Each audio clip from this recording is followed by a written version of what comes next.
नमस्कार, मैं प्रवीण अहलावत हूँ। आप सबकी खबर टीवी देख रहे हैं। सभी जानते हैं कि चुनावी मेला है तो लगातार है नित नई नई चीज़ें हैं वो हरियाणा प्रदेश की राजनीति में लगातार हो रही हैं। वैसे भी एक कहावत है, तीतर के आगे दो तीतर, तीतर के पीछे दो तीतर, तो कुल कितने तीतर। कई तरह के मुद्दे ऐसे चले हुए हैं कि आखिरकार कितने तीतर हैं। हरियाणा की राजनीति पर आज हम चर्चा करेंगे। रोहतक लोकसभा को लेकर भी चर्चा करेंगे। काफ़ी सारे मुद्दे हैं। हमारे साथ खासतौर से हमारे मुख्य अतिथि हैं डॉक्टर सतीश त्यागी जी। उनसे सारी चीज़ें हैं वो जानने की कोशिश करेंगे। सर, सबसे पहले आपका स्वागत करते हुए, जैसे कि मैंने कहा, एक कहावत है, तीतर के आगे दो तीतर, तीतर के पीछे दो तीतर, कुल कितने तीतर। एक राजकुमार सैनी और भूपेंद्र सिंह हुड्डा के बीच में एक बातें चली हुई हैं।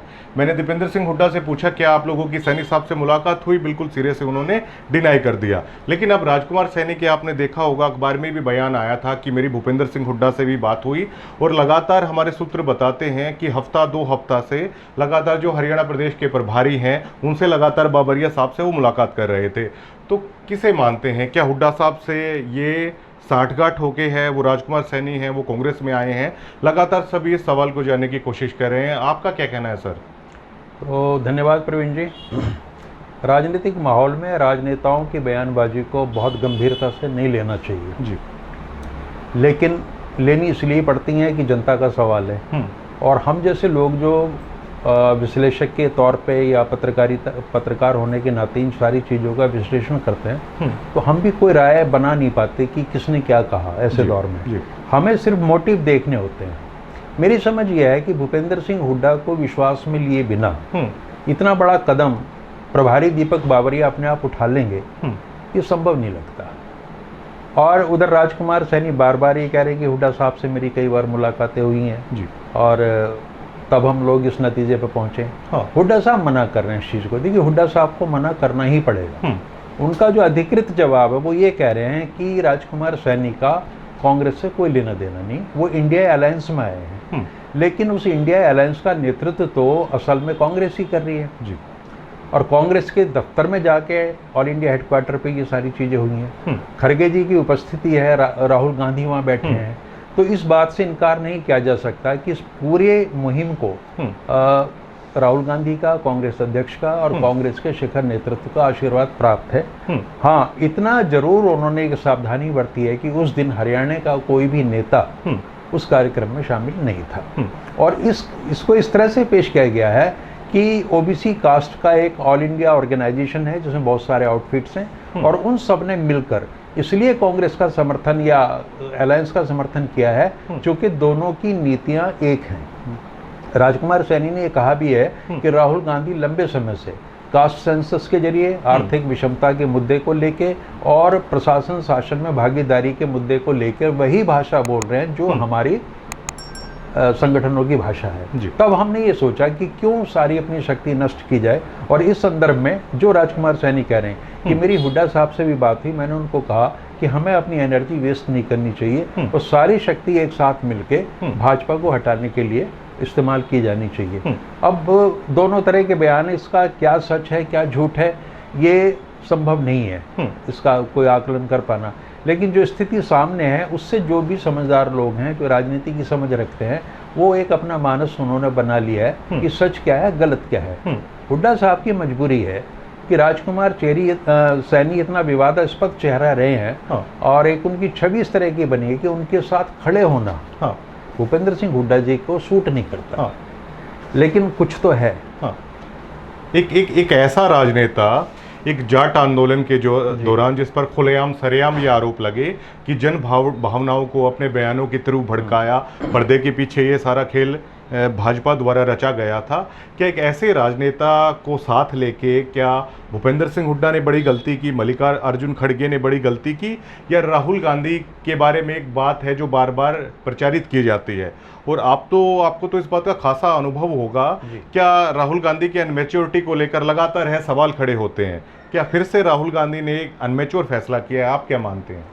देखिए, राहुल गांधी का जहाँ तक मेरी समझ है कि 2024 की लड़ाई वो बहुत गंभीरता से लड़ नहीं रहे। आगे की भविष्य की राजनीति के दृष्टिगत, चूँकि लोगों की मेमोरी बहुत कम होती है, तो अगले 5-6 वर्षों में इन चीज़ों को लोग भूल जाएंगे। राहुल गांधी ने एहसास कर लिया है कि अगर इस देश में राजनीति अब करनी है हाँ। तो ओबीसी को अपने साथ रखना होगा। हाँ। चूंकि भारतीय जनता पार्टी भी सत्तासीन अगर हुई है तो जो उच्च वर्ग की जातियां हैं 15-16% वो हाँ। प्लस ओबीसी समाज उसके आधार पर हुई है। और जब तक ओबीसी का एक अच्छा खासा हिस्सा कांग्रेस में नहीं आएगा तब तक कांग्रेस की संभावनाएं धूमिल रहेंगी और हर स्तर पे वहां से चुनौती मिल रही है। आप केवल अगर हरियाणा में भी देख लें तो ओबीसी चीफ मिनिस्टर केवल इसलिए नहीं दिया गया कि उन्होंने मनोहर लाल को हटाना था। ओबीसी चीफ मिनिस्टर देने के माध्यम से उन्होंने पूरे उत्तर भारत में ये संदेश देने की कोशिश की है कि हम ओबीसी समाज की केयर करते हैं। आप देखिए मध्य प्रदेश में उन्होंने यादव समुदाय से दिया है। बिल्कुल। यादव समुदाय जो है पिछड़ों में सबसे अग्रणी समाज है, तो वहाँ का हिसाब किताब हो गया। अब उत्तर भारत में कोई जगह बची नहीं थी। उत्तर प्रदेश में राजपूत मुख्यमंत्री हैं जी, और राज्य उसमें आपने एक ब्राह्मण मुख्यमंत्री दे दिए। बिल्कुल। तो केवल हरियाणा ही एक ऐसा प्रदेश बचा था जहां आप ओबीसी चीफ मिनिस्टर देके उत्तर भारत के ओबीसी समाज को ये संदेश दे सकते थे कि हम आपकी चिंता करते हैं। तो भारतीय जनता पार्टी ने नायब सिंह सैनी के माध्यम से यही संदेश देने की कोशिश की है। अब कांग्रेस को इससे चिंता है क्योंकि ये जो वोट बैंक आज भाजपा के साथ जुड़ा है किसी जमाने में ये कांग्रेस के साथ होता था। और जब तक कांग्रेस का नेतृत्व ये मान के चल रहा है कि जब तक इसकी वापसी नहीं होगी तब तक आपको कुछ राष्ट्रीय स्तर पर मिलना नहीं है। जहां तक मैच्योरिटी और इमेच्योरिटी का सवाल है राहुल गांधी की, तो ये अपने अपने दृष्टिकोण हो सकते हैं। हाँ। अब मैं व्यक्तिगत राय मेरी क्या यह है कि मैं राहुल गांधी को ना तो इमेच्योर मानता हूँ और ना मैं पप्पू मानता हूँ। उनकी एक समझ बिल्कुल साफ है राजनीति के बारे में। और आप देखिए पिछले एक दशक से वो जो उन्होंने स्टैंड लिया वो उसी पर कायम है। हाँ। तो एक अच्छे विवेकशील आदमी की पहचान होती है कि आप एक लाइन अडॉप्ट करने से पहले उस पर चिंतन मनन कर लें, जो मुझे लगता है राहुल गांधी ने बखूबी किया हुआ है। और वो लगातार राष्ट्रीय स्वयंसेवक संघ पर हमला बोल रहे हैं, भारतीय जनता पार्टी पे शायद उतना नहीं बोल रहे और उनकी लाइन बिल्कुल साफ है। वो उन्होंने खुद ये कहा है कि मैं राहुल गांधी हूँ, राहुल गोडसे नहीं हूँ या राहुल सावरकर नहीं हूँ। तो इसमें उनकी चिंता साफ है। हो सकता है कुछ लोगों को उनका ये स्टैंड बेवकूफ़ी भरा लगता हो। कांग्रेस के हालातों के लिए राहुल गांधी, सोनिया गांधी की नीतियां या कांग्रेस को खुद कितना जिम्मेदार आप मानते हैं जो आज इस हालात में कांग्रेस है? प्रवीण जी, कालचक्र है। हाँ। इसमें व्यक्ति महत्वपूर्ण नहीं होते। हाँ। राजनीति एक्चुअल में समाज का रिफ्लेक्शन है। हाँ। समाज में जो सामाजिक और आर्थिक परिवर्तन होते रहते हैं उनसे एक नई किस्म की राजनीति पैदा होती है। जी। मंडल कमीशन लागू होने के बाद में जो विश्वनाथ प्रताप सिंह ने किया था 1990 के दशक में, जी, पिछड़ों की राजनीति यानी अस्मिता की राजनीति का एक उभार आया है। तो जो पिछड़ा समाज है जिसकी बिहार में भी उन्होंने बताया हम 63% के आसपास है, 63 ना भी हो 60% भी मान ले, तो 60% के समाज में ये एक प्रतिस्पर्धा चल रही है कि हम कैसे सत्ता में अपनी भागीदारी करें। उधर अब काशीराम जी का बयान देखिए, वो भी कभी दलित समाज को अकेले नहीं लेते थे, 85% अपने समाज को बताते थे। तो इसी तरीके से ओबीसी का जो वाला ये हिस्सा है अब इसकी इमरजेंस हो रही है एक तरीके से, इन्हें सत्ता में भागीदारी चाहिए। आप उत्तर प्रदेश में देखिए कि ओबीसी में लगभग हर बिरादरी की पार्टी बन गई है। वह निषाद की पार्टी अलग है, मल्लाहों की पार्टी है, सैनी पार्टी भी है, वह एक छोटा सा समुदाय राजभर है उनकी पार्टी है, पटेलों की पार्टी है। यानी ओबीसी पॉलिटिक्स में ही इतने सारे दल बन गए हैं। और आप देखेंगे भविष्य में चल के आगे कि इन दलों के बीच में भी एक संघर्ष होगा जो उत्तर प्रदेश में सीटों के बंटवारे के लिए हो रहा है। तो आज हर समाज आज के परिदृश्य में अपनी भागीदारी, अपनी राजनीतिक शक्ति को प्राप्त करने के लिए प्रयास कर रहे हैं। हुआ क्या है, कांग्रेस कोई व्यक्ति किसी चीज के लिए जिम्मेवार नहीं होता। एक दौर था जब श्रीमती इंदिरा गांधी के सामने चुनौती आई, कांग्रेस का विभाजन हो गया 69 में, तो उन्होंने एक वोट बैंक अपना बनाया जिसको हम बोलते हैं HMB। उसमें हरिजन था, मुस्लिम था और ब्राह्मण था। आपातकाल में एक बड़ा परिवर्तन आया कि जगजीवन राम कांग्रेस छोड़ के चले गए जी, दलित समाज वहां चला गया और ब्राह्मण समाज भारतीय जनता पार्टी की तरफ उसका रुझान हो गया। वैसे भी ब्राह्मण समाज अपने राजनीतिक हितों को बखूबी जानता है और उसे पता है कहाँ पोजीशनिंग लेनी है। अब बचे मुस्लिम इस देश का भारतीय जनता पार्टी या जनसंघ या संघ के खिलाफ है, वो किसी के साथ नहीं है। उत्तर प्रदेश में आप देखेंगे चूंकि मुस्लिम समुदाय की वहाँ उपस्थिति बहुत ज़्यादा है, तो वो कभी बसपा के साथ हैं, कभी सपा के साथ हैं, और जहां उनको लगता है कि बसपा और सपा दोनों का प्रत्याशी कमजोर है तो वो कांग्रेस के प्रत्याशी को भी समर्थन दे देते हैं। तो इन तीनों वर्गों की स्थिति है। ऐसे ही आगे चल के कालांतर में ये परिवर्तन हो रहे हैं। तो ऐसे में कांग्रेस पार्टी का जो क्षरण हुआ है, जो डिक्लाइन हुआ है, वो स्वाभाविक था। इसके लिए आप किसी व्यक्ति विशेष को दोष नहीं दे सकते। जिस तरीके से हम ये भी नहीं कह सकते कि भारतीय जनता पार्टी की उभार में केवल नरेंद्र मोदी का भूमिका है जी, उसमें बहुत सारी ऐसी चीज़ें हैं, चाहे राम मंदिर का इशू है, हिंदुत्व की राजनीति है। हाँ, नरेंद्र मोदी ने उसमें नई चीज़ें ऐड करके अपने अनुकूल माहौल बनाया। और आज तो प्रवीण जी ये चिंता होने लगी है कि संघ को ये है कि नहीं, लेकिन एक परसेप्शन है कि मोदी संघ को भी खा गए। हाँ, मोदी भारतीय जनता पार्टी को भी खा गए। और अब उनकी भाषा देखिए, वो एक इंडिया टुडे का सम्मेलन था, उसमें वो कह रहे थे, तो उन्होंने जाते ही वहाँ पूछा कि अगली बार, तो लोगों ने कहा मोदी सरकार। कौन आएगा? मोदी आएगा। तो उन्होंने कहा ये नेशन का मूड है। तो उन्होंने एक ऐसी पार्टी जो सिद्धांत और राजनीति की उसकी बात करती थी, सुचिता की, जहां व्यक्ति पूजा नहीं थी, व्यक्तिवाद नहीं था, उस पार्टी को पूरी तरीके से पर्सनैलिटी कल्ट संघ की मजबूरी नरेंद्र मोदी। हाँ, तो ये जो समझदार नेता होते हैं, ऐसे नेता जिन्होंने बहुत बड़े परिवर्तन लाने आते हैं, वो पहले अपने संगठन को नुकसान पहुंचाते हैं। ये चिंता आज वहाँ है। बहुत से लोग मेरे से प्रश्न करते हैं जी अगर मोदी नहीं तो कौन? मेरा ये प्रति प्रश्न होता है कि भारतीय जनता पार्टी में ही कौन है? नरेंद्र मोदी के व्यक्तित्व का दूसरा व्यक्ति नहीं है। और अगर इस देश ये व्यक्ति पूजा में शामिल हो चुका है, इसकी मानसिकता इस तरह की हो गई है, तो हर आने वाले व्यक्तित्व में वो नरेंद्र मोदी को तलाश करेंगे। बिल्कुल अमिताभ बच्चन और इसकी अभिषेक बच्चन वाली स्थिति हो जाएगी। बिल्कुल। कांग्रेस जो हिंदुत्व एजेंडा है, शायद कांग्रेस ये समझ चुकी है, खुद राहुल गांधी ये समझ चुके हैं कि वो बीजेपी की तरफ वो इतना सेट हो चुका है, शायद उस पर चोट है, हम नहीं कर पाएंगे।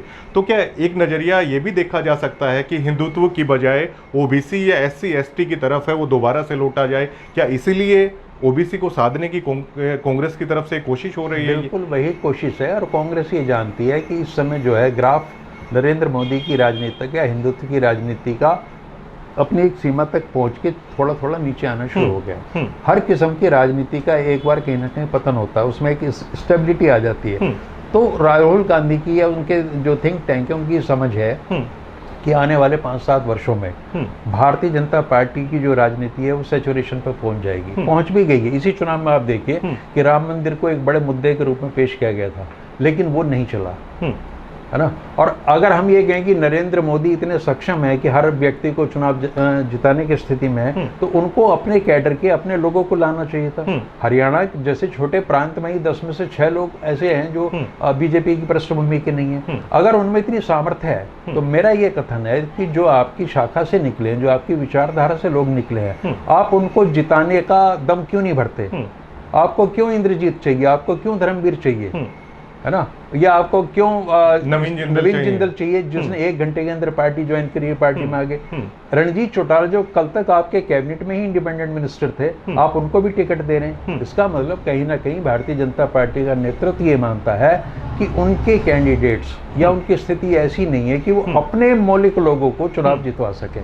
तो प्रवीण जी, सब कालचक्र है, ऐसी चीजें चलती हैं। इसमें हम किसी व्यक्ति विशेष को ये दोष नहीं दे सकते कि उसने पार्टी का नाश कर दिया या उसकी वजह से पार्टी आ गई है। सोशल डायनेमिक्स हैं, इकोनॉमिक डायनेमिक्स हैं, ग्लोबल पर्सपेक्टिव हैं, तरह तरह की चीज़ें। दूसरे, हमारा समाज बदल रहा है। आपने देखा होगा एक दौर में हमारे घर के बुजुर्ग और बूढ़े तय करते थे, यानी पूरा गांव किधर वोट देगा 2-4 लोग तय कर लेते थे। लेकिन आज स्थिति है, परिवार में भी जो सबसे अर्निंग हैंड, जो सबसे ज़्यादा पैसे कमा रहा पढ़ा लिखा बच्चा है, वो हमारे वोट की दिशा तय कर रहा है। तो जो नई जनरेशन आई है, अभी करीब 2 करोड़ लोग अब पहली बार वोट देंगे। वो ऐसे लोग हैं जो अभी पैदा ही 2000 के बाद हुए हैं। तो उनकी सोच में, और जो 1970, 80, 90 के दशक में पैदा हो रहे हैं, मेरे जैसे लोग हैं, उनकी एक सोच में परिवर्तन है। तो इस समाज की जो आकांक्षाएं हैं, जो नई पीढ़ी की हैं, उसको भारतीय जनता पार्टी ने कहीं समझा है और उनको एक एजेंडा अपना दे दिया जिसको वो सही मानने लगे। इसलिए आप देखेंगे कि कांग्रेस जब भी जिक्र करती है, कांग्रेस के नेता, उनकी चिंता ये होती है कि हम नई जनरेशन से कम्युनिकेट नहीं कर पाते। दूसरी बड़ी बात क्या है कि आज की जो जनरेशन है, जो बच्चे 30-35 वर्ष के हो रहे हैं, वो लिथार्जी नहीं चाहते। उन्हें डिसीजन मेकर लोग चाहिए। गलत है, सही, वो बात की बात है। वो ये इंतजार करने की स्थिति में नहीं है कि आपने आज कोई घटना घटी, आप उसके 15 दिन बाद डिसीजन ले रहे हैं, चूंकि वो वॉच कर रहे हैं। अगर कोई नेता कांग्रेस के खिलाफ बयानबाजी कर रहा है कांग्रेस में रह के, तो आम आदमी की रिएक्शन आज की है कि इसको बाहर क्यों नहीं करते। तो कांग्रेस में निर्णय लेने की जो प्रक्रिया है बहुत धीमी है, उनके अंदर वो स्पीड नहीं है जो भारतीय जनता पार्टी ने करके दिखाई है। तो अब राहुल गांधी तो पिछले 10 वर्ष से किसी निर्णय लेने की उनकी कहाँ लेंगे निर्णय? नहीं, उनके निर्णय तो अगर आप पिछले काफी समय से देखेंगे, आपको याद होगा जब राज बब्बर जी ने उनको बोला था, जब मुलायम सिंह की सरकार आई थी, उनको बोला था कि आप इनका मैनिफेस्टो लेना है, उसको फाड़ना है, आस्तीन को चढ़ा लेना है। दूसरा फिर उन्होंने जो किया, जिसमें अनमेच्योरिटी झलकी, जो प्रधानमंत्री मनमोहन सिंह थे उनके अध्यादेश को उन्होंने मीडिया के सामने लाके फाड़ा है। कई सारी चीजें राहुल गांधी की ऐसी हुई। और हिंदुत्व की तरफ क्या आप ये नहीं मानते सर कि कांग्रेस भी खुद जिम्मेवार है कि हिंदुत्व से वो हटती चली गई? क्योंकि आपको याद होगा जो बाटला हाउस एनकाउंटर हुआ, सलमान खुर्शीद साहब वहां पे थे, सोनिया गांधी इवन दैट वहां पे थे। और जबकि दिल्ली पुलिस बार बार ये कह रही थी, इंडियन मुजाहिदीन काफी एक्टिव था कि ये स्टूडेंट नहीं है बल्कि इंडियन मुजाहिदीन के स्लीपर सेल के ये बड़े टेररिस्ट हैं। सोनिया गांधी वहां पे रोती है, सलमान खुर्शीद वहां पे रोते हैं। ऐसी एक नहीं बल्कि बहुत सारी घटनाएं ऐसी हैं जिनसे इस देश का जो हिंदू जनमानस था उसके बिल्कुल पटल पर मतलब ये चीजें दिखाई दी कि कांग्रेस कहीं ना कहीं हिंदुत्व विरोधी है। उसको कहीं ना कहीं नरेंद्र मोदी ने भुनाया, लालकृष्ण आडवाणी जी ने बुनाया। तो आप क्या नहीं ये नहीं मानते हैं कि कांग्रेस भी खुद जिम्मेदार है काफी सारी चीजों के लिए? देखिए, हो क्या रहा है, कांग्रेस कभी भी कोई आइडियोलॉजिकल पार्टी रही नहीं। जब कांग्रेस आंदोलन थी 1920 के बाद की, जो महात्मा गांधी की स्टेज पे, उसमें डिफरेंट आइडियोलॉजी के लोग थे। उसमें पुरुषोत्तम दास टंडन जैसे लोग थे, डॉक्टर राजेंद्र प्रसाद जैसे लोग थे, इवन सरदार पटेल थे, बिल्कुल, जो हिंदुत्व के प्रति एक सॉफ्ट एटीट्यूड रखते थे। मतलब इतना तो नहीं था कि वो गोलवलकर और हेडगेवार की जगह ले लें, लेकिन एक सॉफ्ट था। नेहरू पूरी तरीके से सेंटर टू लेफ्ट पॉलिटिक्स करते थे, एक वो पूरे वामपंथी थे विचार की दृष्टि से। तो कांग्रेस एक वैचारिक समूहों का एक अम्ब्रेला संगठन बना हुआ था। उस पार्टी की आज भी यही स्थिति है कि वहाँ अपने अपने इंटरेस्ट के लोग हैं। अब देखिए, भारतीय जनता पार्टी ने ये सिद्ध कर दिया है कि उन्हें इस देश में सफल होने के लिए राजनीति के क्षेत्र में मुसलमानों की जरूरत नहीं है। बिल्कुल। तो उनके ऊपर ये भार नहीं है कि मुसलमानों को अपीज करेंगे, उनसे बातचीत करें। उनकी पार्टी में आपको मुसलमान नजर नहीं आएगा, टिकट भी नहीं नजर आती है, देते नहीं है वो। तो करीब करीब 14-15% आबादी को एक्सक्लूड करके वो राजनीति कर रहे हैं।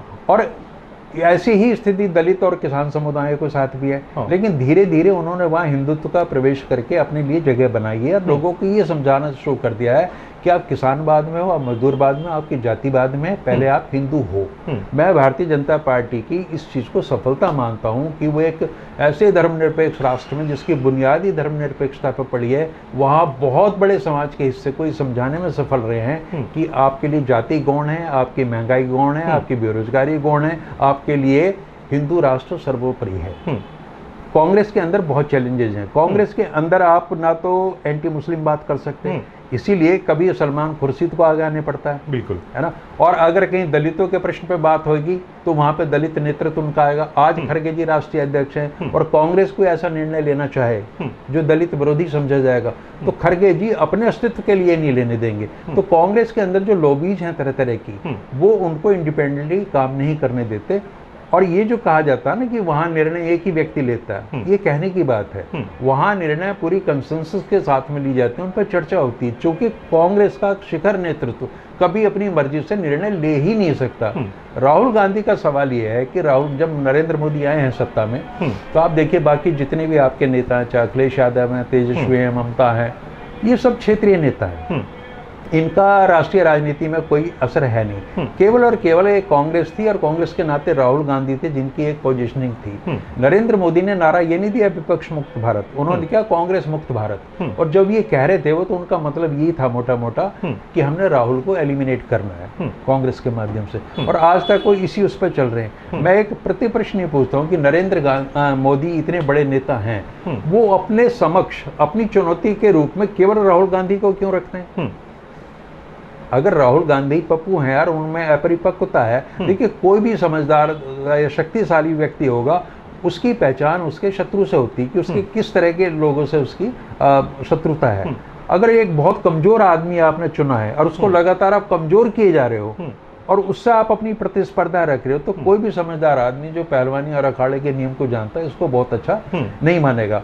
तो राहुल गांधी के अंदर क्या स्ट्रेंथ है, इसको नरेंद्र मोदी बखूबी जानते हैं। और वो स्ट्रेंथ उनकी अपनी नहीं है, वो स्ट्रेंथ उनकी आइडियोलॉजी से आती है। उन्होंने कहा कि भारत बनाम ये जो चल रहा है राष्ट्र। तो एक स्प्लिट बिल्कुल साफ है वर्टिकल कि राहुल गांधी की राजनीतिक समझ में और जो उनकी आइडियोलॉजी उस पर कोई फर्क नहीं है। कई बार आपको लगेगा कि राहुल गांधी मंदिर जाने लगे। हाँ, ये जो सॉफ्ट हिंदुत्व है उनका, जिसके बारे में अरुण जेटली ने कहा था कि हम तो असली हैं, तो क्लोन की क्या जरूरत है। राहुल गांधी इसलिए चल रहे हैं कि हिंदू समाज का बहुत बड़ा तबका है जिसके प्रति कांग्रेस हमेशा से सॉफ्ट रही है। राम मंदिर का शिलान्यास है, राजीव गांधी जी ने कराया। जिस समय रामलला प्रकट हुए 49 में, तब नेहरू जी के हाथ में सरकार थी। जिस समय बाबरी मस्जिद का विध्वंस हुआ, उस समय कांग्रेस की सरकार थी। और कांग्रेस ने तब ऐसे एक्शन तो नहीं लिए कि आरएसएस से प्रतिबंध लगा दिया हो। तो कांग्रेस सबको साथ लेके चलने की जो उनकी पॉलिसी है, उसकी वजह से थोड़ी सी दिग्भ्रमित नजर आती है। जबकि भाजपा का नारा बेशक हो सबका साथ सबका विकास। आप प्रश्न पूछिए, अगर सबका साथ है तो आपके कैबिनेट में कोई मुसलमान क्यों नहीं है? इसका मतलब आप एंटी माइनॉरिटी हो। और उन्हें ये कहने में कोई झिझक भी नहीं है, वो तो खुलेआम कहते हैं कि हम हैं, और उन्होंने करके दिखा दिया। देश क्या डिक्टेटरशिप की तरफ बढ़ रहा है? तानाशाही आ रही है नरेंद्र मोदी के नेतृत्व में। देखिए, तानाशाही जिस तरह की आ रही है, मैंने तो इंदिरा जी का दौर भी देखा आपातकाल का, उससे तो अभी बहुत कम है ना, उससे तो बहुत कम है। अभी तो कोई बात ही नहीं, वहाँ तो सारे पॉलिटिकल इंटरेस्ट को कांग्रेस कहती है कि तानाशाही कर रहे हैं नरेंद्र मोदी के। हाँ, उसमें फर्क ये है कि इंदिरा गांधी की जो आपातकाल था, इमरजेंसी थी, वो डिक्लेयर्ड थी। उसे राष्ट्रपति और संविधान की संस्तुति मिली थी। संविधान में हमारे प्रावधान है, अगर इंटरनल डिस्टर्बेंसेस हैं तो प्रेसिडेंट कैबिनेट की मदद से उनका मार्गदर्शन में लागू कर सकता है। ये जो है, जो अनडिक्लेयर्ड है, अनडिक्लेयर्ड आप देखिए, इसका भी तरीका बड़ा अलग है। लोग कहते हैं कि मीडिया से पहचान हो जाती है कि आपके यहाँ लोकतंत्र कितना पुष्ट है, कितना कमजोर है। एक शब्द आ गया गोदी मीडिया, जो पूरी तरीके से सरकार के पक्ष में है। लेकिन नरेंद्र मोदी सोशल मीडिया के लोगों को तो नहीं रोक रहे। आज भी रवीश कुमार अपनी बात कह रहे हैं, अंजुम भी कह रहे हैं, पुण्य प्रसून भी कह रहे हैं, अभिसार भी कर रहे हैं, और करोड़ों लोग उनको सुन रहे हैं। वहां प्रतिबंध नहीं है, लेकिन उन्होंने माहौल ऐसा बना दिया कि उन लोगों को मेन मीडिया में काम करने लायक छोड़ा ही नहीं। तो इसलिए सवाल उठते हैं। दूसरे, जो ग्लोबल लेवल पे जो सर्वेज आते हैं दुनिया भर के, उसमें भारतीय लोकतंत्र की और भारतीय मीडिया की स्थिति बहुत कमजोर दिखाई जाती है। और जिस तरह का अभी चल रहा है, ईडी, सीबीआई और एजेंसीज का जो दुरुपयोग हो रहा है, ऐसा नहीं कि पहले नहीं होता था, खूब होता था। मैं बार मैंने प्रवीण जी कहा, कांग्रेस ने कोई ऐसा पाप नहीं जो कांग्रेस ने ना किया हो। लेकिन क्या उन पाप को इस तर्क पे दोहराया जा सकता है कि कांग्रेस ने किए थे? अब भारत की जनता को क्यों सजा दे रहे हो आप? कांग्रेस ने जो किया, लोगों ने उनको पनिश किया। मनमोहन सिंह को आपने कहा कि भ्रष्ट हैं, लोगों ने हटा दिया। अब आपके जो लोग आ रहे हैं सारे के सारे, जो पलायन कर रहे हैं भारी भरकम मात्रा में ले जाके पैसा, या इलेक्टोरल बॉन्ड वाला इशू आया है, तो उस पर भी तो आप कोई सही निर्णय नहीं ले पा रहे ना। जो सेलेक्टिव यूज एजेंसीज का हो रहा है, कांग्रेस के और विपक्ष के नेताओं के खिलाफ आप लगातार कर रहे हैं। लेकिन आप महाराष्ट्र की सभा में एक दिन कहते हैं कि अजीत पवार ने 60,000 करोड़ का घोटाला किया, very next day he becomes the deputy chief minister. बिल्कुल ठीक है। आज नवीन जिंदल आए, अभी तक कोयला घोटाले में बहुत उछाल आ गया, वो आगे। तो इस तरह के जो दोहरे मापदंड हैं, डबल स्टैंडर्ड हैं, भारतीय जनता पार्टी को डाउटफुल बनाते हैं, उसके नेतृत्व को डाउटफुल बनाते हैं। और ये जो धारणा इन्होंने बनाई थी कि we are a party with a difference, वो कहीं खतरे में पड़ती है। प्रवीण जी, इनके साथ जो 15-16 करोड़ लोग हैं, जो कार्यकर्ता से भी ज्यादा समर्पित हैं, वो एक तरह का माहौल बना के रखते हैं। उन पर कोई फर्क नहीं पड़ता कौन क्या कह रहा है, उन्हें केवल मोदी जी की बात सुनाई देती है। और वो इतनी बड़ी संख्या है, वो ऐसा माहौल बना लेते हैं कि दूसरी आवाजें समानांतर उठ ही नहीं पाती ठीक से, या नहीं पहुंच पाती। ये एक चक्र कब तक चलेगा कहना मुश्किल है। 24 में क्या होगा ये भी कहना मुश्किल है अभी तारीख में, लेकिन अंततोगत्वा देर सवेर इस चीज का अंत तो होगा। जी बिल्कुल। अब थोड़ा सा रोहतक की राजनीति पर चर्चा करते हैं सर। अब तो अरविंद शर्मा आ चुके हैं, संभावना थी कि अरविंद शर्मा ही हैं वो आएंगे। अब फिलहाल दीपेंद्र वसित, अरविंद शर्मा, क्या देख पा रहे हैं आप? देखिए, अभी तो ऑफिशियली ये तय नहीं है कि दीपेंद्र हुड्डा आएंगे कि नहीं। अरविंद शर्मा तो ऑफिशियली डिक्लेयर्ड हो गए, लेकिन हम ये मान कर चल रहे हैं कि उनका मुकाबला दीपेंद्र हुड्डा से ही होगा। पिछला चुनाव जो था जिसमें अरविंद शर्मा जीतते थे, अरविंद शर्मा समेत उनकी पार्टी और तमाम लोग भौचक्के रह गए कि क्या हुआ। और मार्जिन इतना थिन था, 7,000 का था, जिसको सवाल भी उठे तरह तरह के। तो इसका मतलब ये लगता है कि बहुत क्लोज कंटेस्ट था, और मेजॉरिटी ये मान के चल रही थी कि दीपेंद्र हुड्डा हारेंगे नहीं, लेकिन वो चुनाव हार गए। अब दोबारा से भारतीय जनता पार्टी ने उन्हीं अरविंद शर्मा को ला के खड़ा किया है। अब अरविंद शर्मा और अगर मान लीजिए हम दीपेंद्र हुड्डा को मान के चलें कि वही आ रहे हैं, अब दोनों की पर्सनैलिटीज और दोनों की पार्टीज दोनों के काम की तुलना होगी। तरीका तो यही है। हाँ, जाति वाला फैक्टर भी हमारे यहाँ आता है, वो आप इनकार नहीं कर सकते। इन दोनों बिंदुओं पे जब लोग तुलना करेंगे ठीक से, तो मैं आज भी ये पा रहा हूँ कि बहुत क्लोज कंटेस्ट है, और क्या परिणाम होगा आइदर वे कुछ भी हो सकता है। मैं ये कहने की स्थिति में नहीं हूँ कि भाई अरविंद शर्मा जीत जाएंगे, दीपेंद्र हुड्डा बहुत बड़े मार्जिन से सीट को निकाल लेंगे, क्योंकि स्थानीय स्तर पे अब क्या है, मैनेजमेंट का मामला है। दोनों पार्टियां लगभग बराबर ताकत की हैं जी, जो पिछले उनका इतिहास बता रहा है। अब कौन सी पार्टी किस तरीके से माइक्रो मैनेजमेंट करके या जो स्थानीय राजनीति होती है उसको कैसे प्रभावित करते हैं, वहाँ कैसा असर दिखाते हैं, वो चीज़ें मैटर करेंगी।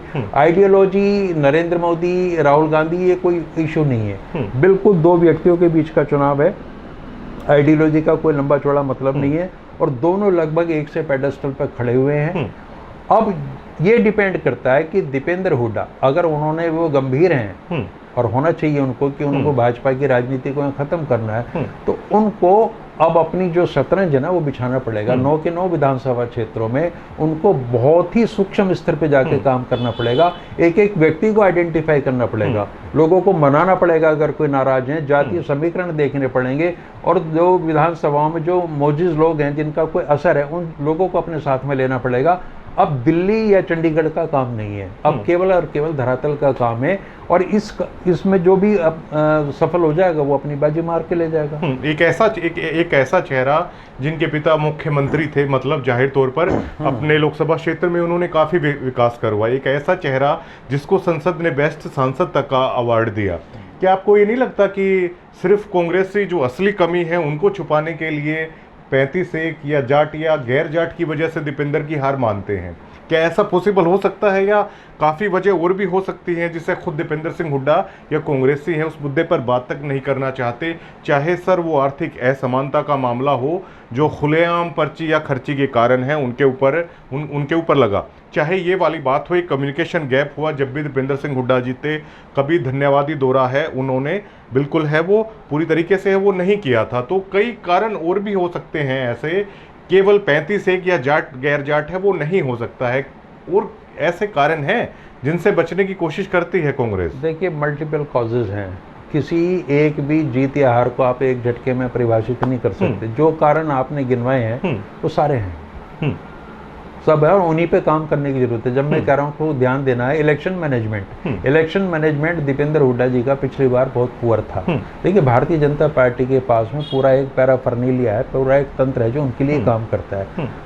कांग्रेस की विडंबना ये है कि यहाँ नेताओं के कार्यकर्ता हैं, पार्टी के कार्यकर्ता नहीं है। बुनियादी फर्क ये है, आप महम जाइए, आनंद सिंह डांगे के लोग मिलेंगे, आप जाएंगे बेरी में कादियान के लोग मिलेंगे, कहीं किसी के लोग मिलेंगे। कांग्रेस का आदमी ढूंढना मुश्किल हो जाता है। अरे, कांग्रेस की आयरनी ये है कि अगर आज आपने कांग्रेस ज्वाइन करना कोई चाह रहा है प्रदेश स्तर पे, तो उसको पहले ये तय करना पड़ेगा कि मैं हुड्डा साहब के साथ जाऊं, या दूसरे गुट के साथ जाऊं, या तीसरे गुट के साथ जाऊं। तो वो ये संभावना देखते हैं कि जो भी गुट सरकार में आने की स्थिति में है, जैसे हुड्डा साहब का सबको पता है कि सबसे मजबूत नेता है, तो उनका रुझान उनकी तरफ हो जाता है। तो इस चक्कर में क्या है कि 30-40% कांग्रेस के कार्यकर्ता ही कभी खुद को पार्टी में नहीं जोड़ पाते। भारतीय जनता पार्टी में स्थिति है नहीं। रहा दीपेंद्र सिंह के व्यक्तित्व का प्रश्न, दीपेंद्र हुड्डा कोई प्रोफेशनल पॉलिटिशियन उस अर्थ में नहीं है। उनके पिताजी चीफ मिनिस्टर बने, वो राजनीति में आ गए, उससे पहले जो उनकी बैकग्राउंड है वो राजनीति के लिए तैयार नहीं हुई थी। वो इंजीनियर हैं, वो MBA करके आ रहे हैं, विदेश से पढ़ के आ रहे हैं, और अपने उस फील्ड में उनकी मास्टरी है जहाँ पे भी है। बहुत मल्टीनेशनल कंपनी में उन्होंने जॉब किया है, विनम्र हैं, बहुत शालीन है, बड़ा अच्छा बोलते हैं, सारी चीज़ें हैं। लेकिन धरातल की जो राजनीति है, वो धरातल का मतलब लोगों को मैनेज करने की राजनीति। देखिए, 10 लोग भी अगर नेता के इर्द गिर्द हैं तो उनको भी मैनेज करना पड़ता है। दीपेंद्र हुड्डा, परसेप्शन में बता रहा हूँ, मुझे नहीं पता सच क्या है, ये बना हुआ है कि वो कान के कच्चे हैं, उनके पास एक कोटरी है जो उनको गाइड करती है, कुछ खास लोगों से वो घिरे हुए हैं, हालांकि इनका कोई लेना देना नहीं इन चीज़ों का, लेकिन उनकी छवि इस तरीके की बना दी है। कोई भी नेता हो, उसके इर्द गिर्द उसके कुछ मनचाहे लोग तो होंगे। आप उसे कोटरी की संज्ञा दे दें, उनको चमचा कह दें, कुछ भी कह दें, ये सबके साथ होता है। लेकिन दीपेंद्र हुड्डा के साथ हो रहा तो इसलिए ज़्यादा मायने कर रहा है। अब दीपेंद्र सिंह हुड्डा के लिए जरूरी ये है था, जो अब तो खैर क्या हो सकता, जो था तो था। अब जो कर सकते हैं कि वो एक एक कार्यकर्ता को इस तरीके से व्यवहार करें कि जैसे उसके बहुत करीबी है और उसका कंपटीशन किसी से नहीं है, या उसके मुकाबले में वो किसी और को ज़्यादा तरजीह नहीं दे रहे। ये जो कलाकारी है ना राजनीति की, प्रैक्टिकल समझ, ये हुड्डा साहब में है, ये चौधरी भजन लाल में भी थी। जो नए लड़के राजनीति में आ रहे हैं उनमें इस चीज़ का अभाव है। हो सकता है वो एक नए दौर की राजनीति करेंगे और इन चीज़ों की कोई वैल्यू ना रहे। तो पर्सनलिटी ट्रेट अगर मैं देखूं तो दीपेंद्र हुड्डा के उनके जो अच्छे गुण हैं वही उनकी कमजोरी बने हुए हैं। हरियाणा की राजनीति में जैसे भाई साहब के कल्चर है, मैं बहुत बार कहता हूँ कि, और ऐसे ऐसे भाई साहब हैं कि हर एक भाई साहब के पास समर्थक है और उनके परिवारवाद भी है और एक खास किस्म की दबंगई भी है। दीपेंद्र हुड्डा में वो नहीं है। मुझे राह चलते लोग बताते हैं कि इसमें वो वाली बात ही नहीं है। और ये वो वाली बात क्या होती है, जब वो उसका खुलासा करते हैं, मैं यहाँ नहीं कर पाऊंगा उस वो वाली बात को, तो वो वाली बात ना होना तो अच्छी बात है, लेकिन राजनीति में उनकी कमजोरी बन रही है। तो अब सिर्फ यही है कि माइक्रो लेवल पे बहुत सारी चीज़ों को मैनेज करें, और जब तक भी चुनाव है, मेरे ख्याल से 2 महीने हैं, वो अपना सारा समय, मेरी सलाह है उनको कि विधानसभाओं में जाके और ब्लॉक लेवल तक जहाँ जहाँ भी उनके लोग हैं इकट्ठा करके इन सारी चीज़ों को, हो क्या रहा है कि उनका लाभ उनके जो विधायक होने वाले प्रत्याशी हैं वो तो उठा रहे हैं, उनसे उन्हें कोई एडिशनल लाभ नहीं मिल रहा। बिल्कुल। तो बहुत सारी चीज़ें हैं। स्टैंड पे रहने वाले नेता मानते हैं आप दीपेंद्र सिंह हुड्डा को कि स्टैंड पे रहने वाला पॉलिटिशियन है, पार्टी की आइडियोलॉजी के साथ चलने वाला पॉलिटिशियन है? हाँ, कुछ चीज़ें क्या होता है प्रवीण जी की, राष्ट्रीय राजनीति जब आप कर रहे होते हैं, राहुल गांधी को ये सुविधा है वो आरएसएस पर अटैक करते हैं। हाँ। ये सुविधा भूपेंद्र सिंह हुड्डा और दीपेंद्र हुड्डा को नहीं है, क्योंकि वो जिस समाज की लीडरशिप उन्होंने करनी है, जहाँ से वोट लेने हैं, उस समाज का स्वभाव ऐसा नहीं है। तो अगर वो उसमें अगर पूरी तरह से खुली बगावत कर देंगे तो यहाँ का जो समाज है वो अन्यथा लेगा। 370 के मसले पर आपने देखा है कि भूपेंद्र सिंह हुड्डा ने बिल्कुल अलग स्टैंड लिया। उन्होंने एक बार ये भी कहा कि वो कांग्रेस नहीं जो पहले हुआ करती थी। वो जब ये लोकल भाषा बोलते हैं ना, लोकल इश्यूज को लेके, वो अलग है। सीएए का विरोध दीपेंद्र ने नहीं किया, नहीं करेंगे। राम मंदिर का समर्थन है दीपेंद्र हुड्डा करते हैं, नहीं करेंगे। यही दिक्कत है। भारतीय जनता पार्टी की ये ताकत है कि उनका शिखर पर बैठा जो नेता बात कर रहा है वही कार्यकर्ता करता है। बिल्कुल। इनके बीच वाले सिस्टम है जो बहुत सारी चीजों को, मैंने ऐतिहासिक कारण आपको गिनवाए, उनकी वजह से ये लोग फंसे हुए लोग हैं। ये खुल के राजनीति नहीं कर पाएंगे। ये सुविधा अखिलेश यादव को भी नहीं है, ये तेजस्वी यादव को भी नहीं है। चूंकि वो सर्व समाज की राजनीति और धर्मनिरपेक्ष राजनीति कर रहे हैं तो उनके तकाजे कुछ और हैं। जब आप एक कम्युनल पॉलिटिक्स करते हैं तब आपका स्टैंड कुछ और होता है। धीरे धीरे आप देखिएगा, आने वाली पीढ़ी देखेगी 10-15 साल के अंदर भारतीय जनता पार्टी और कांग्रेस में कोई फर्क ही नहीं रहेगा। मैं तो आज भी नहीं मानता। राजेंद्र माथुर, आपको पता होगा, इतने बड़े पत्रकार रहे हैं राजेंद्र माथुर, और शरद जोशी बड़े अच्छे थिंकर रहे हैं। वो एक बात लिखते थे कि कांग्रेस इस देश से कभी खत्म नहीं होगी, क्योंकि जो भी दल सत्ता में आएगा वो कांग्रेस बन जाएगा।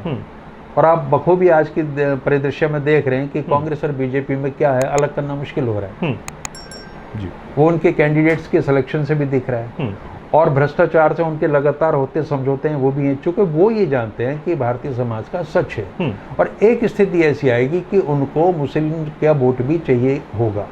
आप देखिए उत्तर प्रदेश का, मैं आपको उदाहरण बताऊं, कांग्रेस वहाँ 40 साल से नहीं है, लेकिन उत्तर प्रदेश का मुसलमान बीजेपी की वजह से राहुल गांधी से सहानुभूति रखता है। बिल्कुल। आज राहुल गांधी जहां खड़े होंगे उत्तर प्रदेश का मुसलमान वहां वोट करेगा।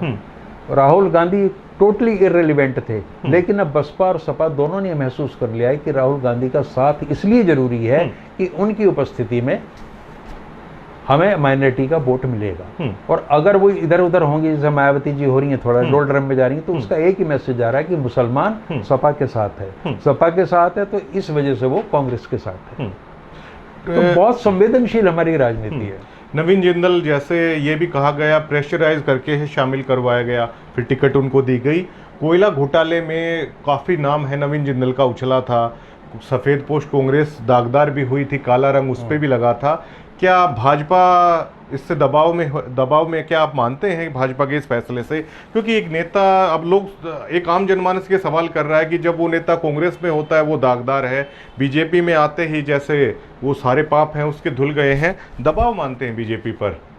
देखो सच क्या है कोई नहीं जानता, नवीन जिंदल जाने या वो लोग जिन्होंने शामिल किया, लेकिन लोग अपने निष्कर्ष निकालने के लिए स्वतंत्र है, उन्हें निकालने पड़ेंगे। अगर इस तरह की सोच है कि उनको दबाव में लिया गया तो उसका भी एक अर्थ तो है। दबाव हुड्डा साहब पे नहीं आएगा? फिर दबाव हुड्डा साहब पे तो आ रहे हैं, हुड्डा साहब की इंक्वायरी चल रही है। हाँ। परसेप्शन आप आम जनता की देखें तो बिल्कुल साफ है। हाँ। लोग ये मानते हैं कि भारतीय जनता मतलब नरेंद्र मोदी के इशारे पे काम कर रहे हैं। हाँ। और ये भी कहा जाता है कि राजकुमार सैनी भी बीजेपी के इशारे पे इधर आए। हाँ। बहुत सारी चीज़ें कही जाती हाँ। हैं। अब ये कितना क्या होगा, ये तो चुनाव परिणाम से जो सामने चीज़ें निकल के आएगी उसी का है। लेकिन कई बार आप मोटिव देखते हैं कि किसी एक्शन का लक्ष्य क्या हो सकता है और किसको लाभ मिल रहा है। क्योंकि राजनीति जो है ना एक्चुअल में म्यूचुअल इंटरेस्ट की चीज़ है। अगर मोदी ये सारी चीज़ें कर रहे हैं और मुझे लगता है कि कर भी रहे हैं तो वो पॉलिटिक्स में तो जायज़ है, क्योंकि कांग्रेस भी ऑलरेडी कर चुकी है और उन्हें भी छूट है वो भी करें। लेकिन आज उनका वक्त सही नहीं है, हालात उनके पक्ष में नहीं है तो वो लोग नहीं कर पा रहे। जब उनकी चलती थी वो खूब करते थे वो भी इस तरह। क्या दीपेंद्र सिंह हुड्डा इस चीज़ से भी जूझ रहे हैं? क्योंकि ग्राउंड पे मैंने अधिकतर बार ये महसूस किया है कि विधायकों के प्रेशर में है और ग्राउंड पर कांग्रेसी विधायकों की खासी एंटी इनकमेंसी है। जो कांग्रेस की सेकंड लेयर है कई सालों से उसको दीपेंद्र सिंह हुड्डा ने इस भरोसे पे रखा हुआ है कि कभी ना कभी, अब नहीं तो अगले चुनाव में, अगले नहीं तो अगले चुनाव में आपको मौका दिया जाएगा। क्या विधायकों के दबाव में मानते हैं? और अगर विधायकों के दबाव में है तो एक मैक्सिमम टाइम हो चुका है जो कांग्रेस की सेकंड लेयर है जो चाहती है हमें भी मौका मिलना चाहिए, लेकिन वो नहीं हो पा रहा है। जैसे आनंद सिंह दांगी अपने बेटे बलराम दांगी को है वो आगे किए हुए हैं। डॉक्टर रघुवीर सिंह कादियान भी कहीं ना कहीं ये सोचते हैं कि उनकी पुत्रवधू आए। ऐसे ही फूलचंद मुलाना हो जाते हैं, ऐसे ही जयप्रकाश हो जाते हैं, ऐसे ही कर्ण सिंह दलाल हो जाते हैं। अनगिनत ऐसे चेहरे हैं जो अपने युवराजों की ताजपोशी है वो चाहते हैं। क्या भीतर खात कभी ना कभी तो इस कोयले में आग लगेगी, कभी ना कभी तो ये सुलगेगा? क्या मानते हैं आप? देखिए, ये जो आपका कथन है कि दीपेंद्र सिंह हुड्डा विधायकों के प्रभाव में है या दबाव में है, वो बिल्कुल सही है। उसका सबसे बड़ा उदाहरण ये है कि प्रदेश कांग्रेस अध्यक्ष उदय भान की मौजूदगी में और दीपेंद्र हुड्डा की मौजूदगी में आनंद सिंह डांगी ने एक तरीके से अपने बेटे का कैंडिडेचर ही डिक्लेयर कर दिया कि प्रत्याशी होंगे सबके सामने। और ये कोई सही तरीका तो है नहीं। अगर वो इतने लंबे समय कांग्रेस में रहे हैं तो वे कहेंगे भाई बलराम डांगी भी चुनाव लड़ने की सोच रहा है, लेकिन पार्टी जो कहेगी हम उसको स्वीकार करेंगे। लेकिन पार्टी तो मानते नहीं किसी को। तो ये जो प्रेशर है ये तो दिख रहा है, बेरी क्षेत्र में भी देखेगा, हर क्षेत्र में ये देखेगा। अब दुर्भाग्य ये है कि कांग्रेस ने ऐसे एक तो छत्रप हैं, शिखर नेतृत्व तो अपने छत्रप से परेशान है, मध्य प्रदेश के नेता से, राजस्थान के चाहे कमलनाथ हो, अशोक गहलोत हो, भूपेंद्र सिंह हुड्डा हो, कहीं कोई है कहीं कोई है ना। इसी तरीके से हर विधानसभा में भी छत्रप पैदा हो रहे हैं जो पिछले 30-40 सालों से उन्होंने अपनी उसको जागीर की तरह इस्तेमाल किया हुआ है। वहाँ उनका क्लाउट है, नो डाउट, और वो अब अपनी अगली पीढ़ी को प्रमोट कर रहे हैं। भारतीय जनता पार्टी ने प्रवीण जी इस चीज़ को समझ लिया। किसी भी स्तर पे उन्होंने वसुंधरा की छुट्टी की, उन्होंने शिवराज की छुट्टी की। ये लोग अगर कांग्रेस में होते तो राहुल गांधी इनकी छुट्टी नहीं कर पाते। बीजेपी ये समझ रही है कि तुमने किसी को जड़े जमाने ही नहीं देना है। हर स्तर पे ये हो रहा है। कांग्रेस ये गलती कर चुकी है, अब उसमें क्या सुधार होगा कहना मुश्किल है। तो ये इसमें बिल्कुल इस बात में दम है कि न केवल दीपेंद्र सिंह हुड्डा बल्कि भूपेंद्र सिंह हुड्डा भी अपने लोकल लीडर्स के विधायकों के सामने असहाय हैं, हेल्पलेस हैं, वो निर्णय नहीं कर पा रहे। जितना इनकी वजह से ये कहा जाता है कि राहुल गांधी परेशान है, उतना ये भी परेशान है। तो पूरी कांग्रेस में सिलसिला है। परिवारवाद को लेकर भाजपा सवाल भी करती है। हाँ, शुक्रिया बातचीत के लिए सर, धन्यवाद। और धन्यवाद। काफ़ी लंबा भी ये जा रहा था और जी। मुझे बेहद अच्छा लगा आपसे बात करके। Thank you. ये डॉक्टर सतीश त्यागी थे। तो मोटा सा जो राजनीतिक परिप्रेक्ष्य है, चाहे वो भारत की राजनीति का हो, चाहे हरियाणा प्रदेश की राजनीति का हो, उस पर बारीकी से और एक स्पष्ट रुख है वो त्यागी जी से हमने जानने की कोशिश की है। धन्यवाद। नमस्कार।